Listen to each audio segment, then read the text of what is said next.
how to fix Instagram message not sending. Firstly, you need to get off from your Instagram if you got a problem like that one. You need to go on your Play Store, and then right from here you need to go for Instagram. And yeah, here what is the most important thing, it is by getting the latest version of your Instagram. For example, in this case, I know that I have the latest version of Instagram because I have an option which is called open.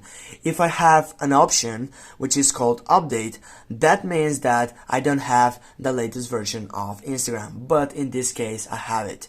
And the next thing, when you're done with your getting the latest version of Instagram, where you're getting the latest features which are related and get it connected with your Instagram, it is getting off from here. And then you need to go on your settings on your phone. After you get there, you need to scroll down and go for applications.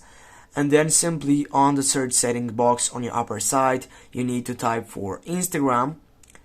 And when you got on that selection, just go storage on the third side, and simply you need to go clear cache. After you got clear cache, you're done with your problem.